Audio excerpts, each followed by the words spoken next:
យើងផ្ដើមព័ត៌មាននិយាយពីក្រុមតំណាងរាស្ត្រគណៈបកសង្គ្រោះជាតិបានសរសេរលិខិតទៅកាន់រដ្ឋមន្ត្រីក្រសួងការបរទេសកម្ពុជាលោកហៅណាំហុងដើម្បីស្នើសុំឲ្យមានអន្តរាគមន៍ក្រោយការចុះពិនិត្យឃើញថាវៀតណាមបានបំផ្លាញដំណាំខ្មែរនៅព្រំដែនប្រមាណ10ហិកតាសិនមេសារាយការណ៍ការស្នើសុំឲ្យមានវិធានការចំពោះការរំលោភឈ្លានពានរបស់កងកម្លាំងសមត្ថកិច្ចវៀតណាមមកលើផ្ទៃដីដាំដំណាំរបស់ពលរដ្ឋខ្មែរនេះគឺជាកម្មវត្ថុនៃលិខិតរបស់ក្រុមតំណាងរាស្ត្រគណៈបក្សសង្គ្រោះជាតិដែលបានផ្ញើជូនទៅកាន់លោកហៅណាំហុងរដ្ឋមន្ត្រីក្រសួងការបរទេសកម្ពុជាតាមរយៈប្រធានស្ដីទីរដ្ឋសភាលោកកឹមសុខាទៅកាន់ក្រសួងការបរទេសក្រុមអ្នកតំណាងរាស្ត្រគណៈបក្សសង្គ្រោះជាតិដែលមាន11រូបដែលដឹកនាំដោយលោកម៉ៅមនីវ៉ាន់បានបញ្ជាក់ពីមូលហេតុនៃការសរសេរលិខិតសុំអន្តរាគមន៍នេះថា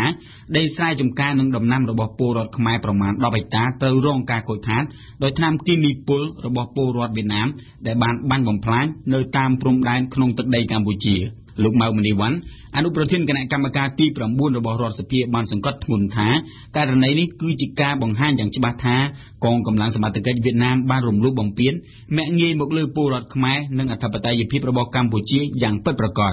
ការរំលោភបំពានអធិបតេយ្យដែលតម្រូវឲ្យស្ថានទូតវៀតណាមប្រចាំនៅកម្ពុជាចេញមុខបកស្រាយនេះបើតាមលោកម៉ៅមនីវ៉ាន់ដដែលសូមបញ្ជាក់ថាកងកម្លាំងសមត្ថកិច្ចវៀតណាមកាលពីថ្ងៃទី19មេសា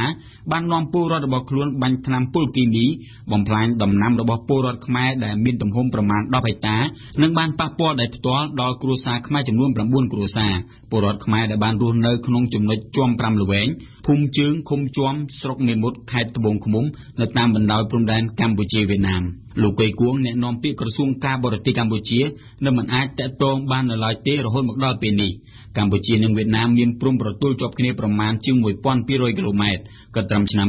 2014កម្ពុជានិងវៀតណាមបានសម្រេចបង្គោលព្រំដែនរួមប្រមាណ 76% ហើយគួរកត់សម្គាល់ថាបញ្ហាព្រំដែនរវាងកម្ពុជាវៀតណាមនិងប្រទេសថៃក្បែរខាងគឺជារឿងរសើបហើយរហូតមកដល់ពេលនេះកម្ពុជានៅមិនទាន់បានសម្រេចបោះបង្គោលព្រំដែនបញ្ចុះបន្ទិលសង្ស័យជាមួយប្រទេសជិតខាងនៅឡើយនោះទេ